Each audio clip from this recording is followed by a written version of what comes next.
बिस्मिल्लाहिर्रहमानिर्रहीम। Doctor Danish real focus के साथ हाजिर है।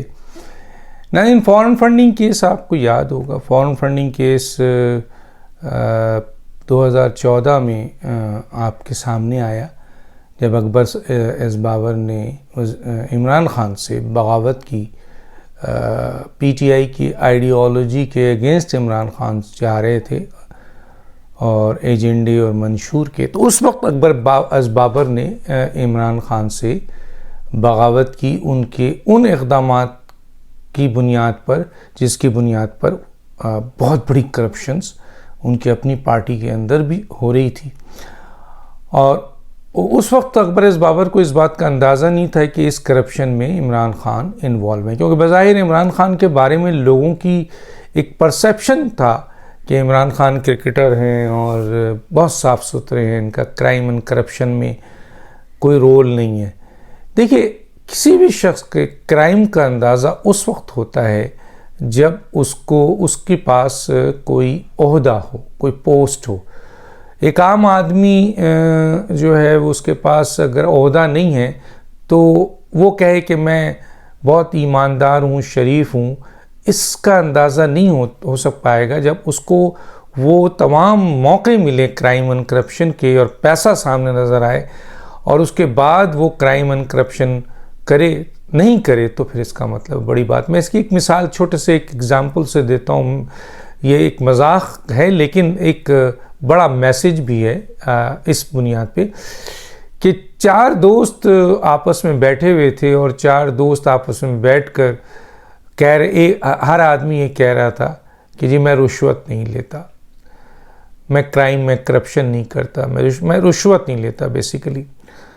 तो रुश्वत आप समझ लीजिए कि लेना भी एक मसलन गुनाह तो है, फ़न भी है। बहरहाल तो एक दोस्त ने कहा कि भाई आप क्या करते हैं? उसने कहा जी मैं FIA में हूँ। हाँ, FIA में अगर आप रिश्वत नहीं लेते हैं तो इसका मतलब है आप कमाल करते हैं। दूसरे ने कहा आप क्या करते हैं? उन्होंने कहा जी मैं पुलिस में हूँ। कह रहे हैं पुलिस में है तो अगर आप नहीं लेते तो आप भी कमाल करते हैं।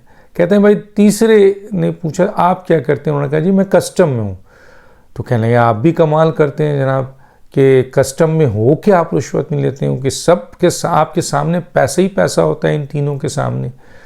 चौथा जो था उससे पूछा कि आप कौन है? उसने कहा जी मैं टीचर हूँ, मैं पढ़ाता हूँ। तो यहाँ मैं एक सवाल रखना चाहता हूँ कि इन तीनों के मुकाबले में एक टीचर को रिश्वत कैसे मिलेगी? मिल ही नहीं सकती है। वो उसको सरकमस्टांस, वो उसको फैसिलिटीज़ नहीं है जो इन तीनों को है, और इन तीनों के सामने पैसा आता है, लोग उनको ब्राइब देने की कोशिश करते हैं, रिश्वत देने की कोशिश करते हैं, इनका ईमान डगमगा सकता है और अगर ये नहीं लेते हैं तो बहुत बड़ी बात है। लेकिन एक टीचर जिसको अवेलेबिलिटी ही नहीं है करप्शन की और वो कहे कि मैं ईमानदार हूँ, तो वहाँ इतना सिलसिला नहीं है। बिल्कुल इसी तरीके से कि अगर एक बहुत ताकतवर आदमी और एक कमज़ोर आदमी में लड़ाई हो और ताकतवर ने कमज़ोर के मुंह पे थप्पड़ मारा हो और कमज़ोर ये कह के माफ़ कर दे कि मैंने तुम्हें जो माफ़ किया, इसकी अपने लिहाज से तो एक अहमियत है, लेकिन बहुत ज़्यादा इसकी अहमियत इस नहीं है, बल्कि इससे ज़्यादा अहमियत ये है कि कमज़ोर अगर ताकतवर के मुंह पे थप्पड़ मार दे और कमज़ोर ये कहे कि मैंने माफ़ किया, जैसे मैंने कहा, तो उसकी इतनी अहमियत नहीं है। लेकिन कमज़ोर अगर ताकतवर के मुंह पे थप्पड़ मारे और ताकतवर के पास पूरे इख्तियारात, ताकत, अवेलेबिलिटी सब कुछ है कि ये कमज़ोर की ईंट से ईंट बजा दे, और उस वक्त अगर ये कहे कि जाओ मैंने तुम्हें माफ़ किया, तो ये बड़ी बात होती है। बिल्कुल इसी तरह से इमरान खान के बारे में है कि उनको शुरू में, वो क्रिकेटर थे, उनको करप्शन के कहाँ चांसेस थे। फिर आपके कप्तान भी बने, उन पर भी करप्शन। हाँ, क्रिकेट बोर्ड में वो कोई ओहदा रखते तो फिर सवाल आ जाता है। तो ओहदे और availability of crime and corruption के चांसेस जिसको मिले वो ना करे तो बड़ी बात होती है। तो इमरान खान को कभी नहीं मिला।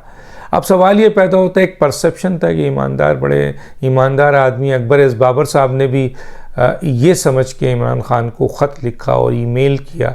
जो मैंने ईमेल ऑन एयर की थी, आप लोगों ने देखी होगी, कॉन्फिडेंशियल ईमेल थी, जिसमें अकबर एस बाबर साहब ने इल्ज़ाम लगाया था कि जो ये फ़ॉरेन फंडिंग आ रही है, अरबों रुपए की आ रही है, ये मुख्तलिफ़ ओहदेदारों के अकाउंट में क्यों जा रही है। मसलन ये तो एक सेंट्रल आपका अकाउंट हो, वहाँ आए और वहाँ से फिर ये पैसा निकले, लेकिन मुख्तलिफ़ ओहदेदारों के अकाउंट में भी जा रही है। और फिर दूसरी बात ये है कि जी जो सेंट्रल अकाउंट में फ़ंड आ रहा है, उस अकाउंट को मैनेज वही लोग कर रहे हैं जो मुख्तलिफ़ बिज़नेस में मौजूद हैं।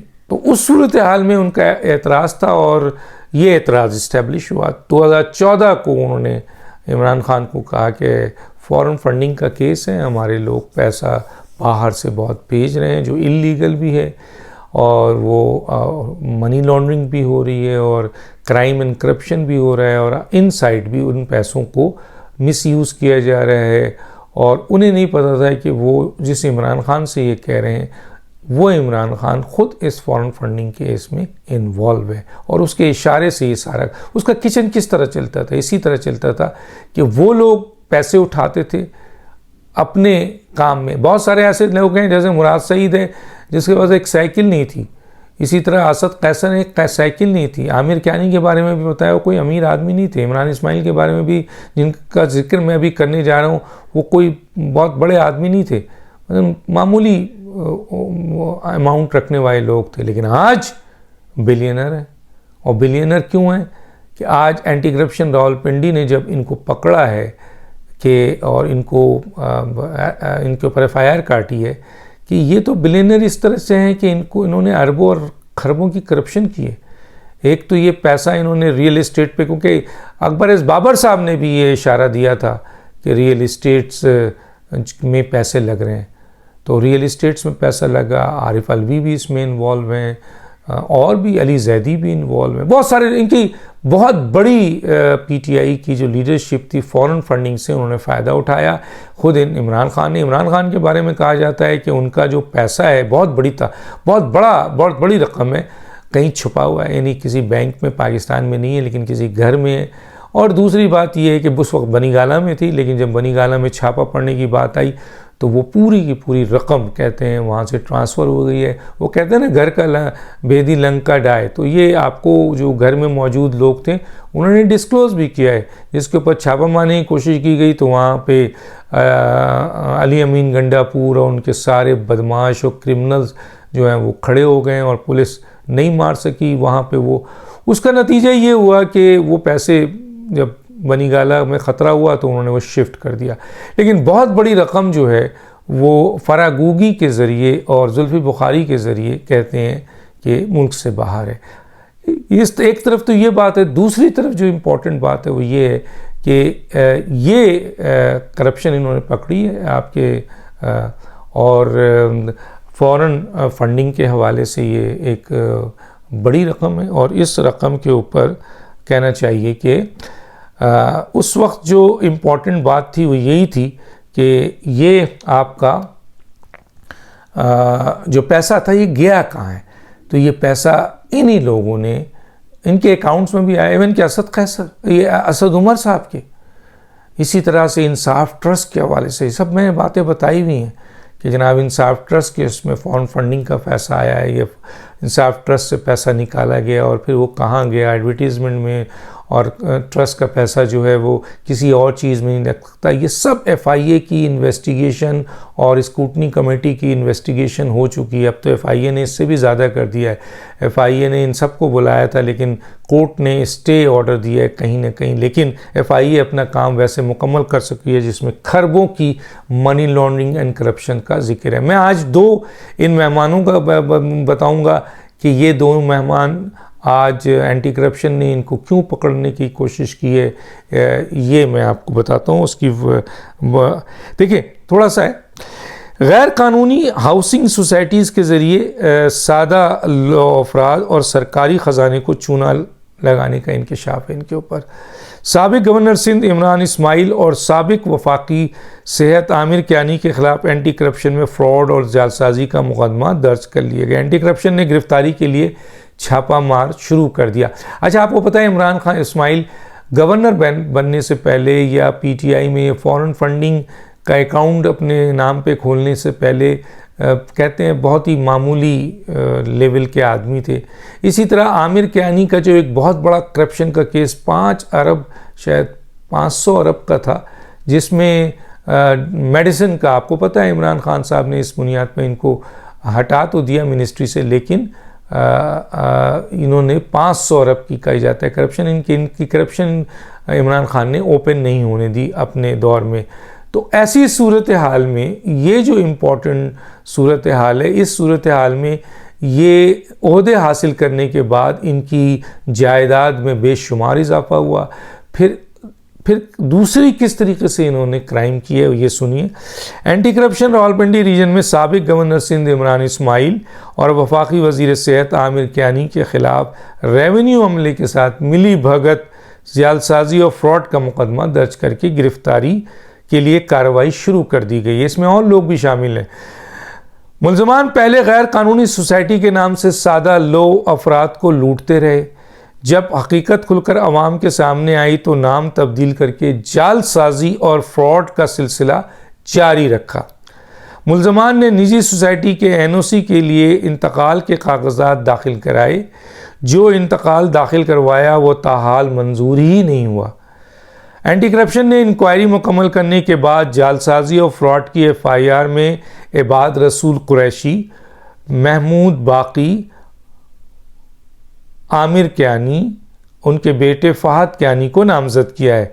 हसन हमीद, वकास अजीज़, कुरैशी पटवारी, राजा मोहम्मद अशफाक, मोहम्मद सलीम अख्तर और आसिम अजीज़ को भी जालसाजी किए FIR में नामजद किया गया है। मुकदमे में नामजद पटवारी राजा मोहम्मद अशफाक और मोहम्मद सलीम अख्तर को एंटी करप्शन ने गिरफ्तार कर लिया है।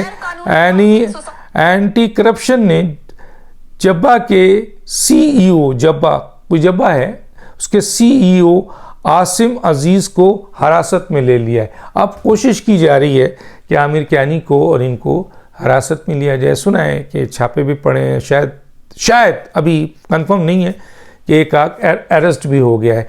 तो इस सूरत हाल में अब आप खुद सोचिए कि ऐसी कंडीशंस में जहां पर फॉरेन फंडिंग के हवाले से हम सोचते थे कि ये पैसा, पूछते भी थे कि ये पैसा गया कहाँ है, तो ये अरबों की करप्शन है। अच्छा, इसमें आपके सामने ये 2014 को स्टार्ट किया और आज 2022 को इसका फैसला, 8 साल तक रोका गया इलेक्शन कमीशन को ताकतवर तरीन लोगों ने कि ये फ़ैसला ना आए, और बहरहाल वो उन्होंने अपने फैसले और उसमें बहुत कामयाबी हासिल की इमरान खान ने, और 8 साल इस बहुत सारे सबूतों के साथ आराम से आने वाले फ़ैसले को, जो चंद दिन में आ सकता था, clear and crystal clear case था, उसको इमरान खान कामयाबी से 8 साल रो सके ताकतवर हलकों के साथ, क्योंकि ताकतवर उनके साथ थे जुडिशरी में भी, उस वक्त फ़ौज में भी, तो इसलिए इलेक्शन कमीशन इसका नहीं दे सकी। लेकिन अब 2022 में, अगस्त 2022 में इसका फ़ैसला आ गया।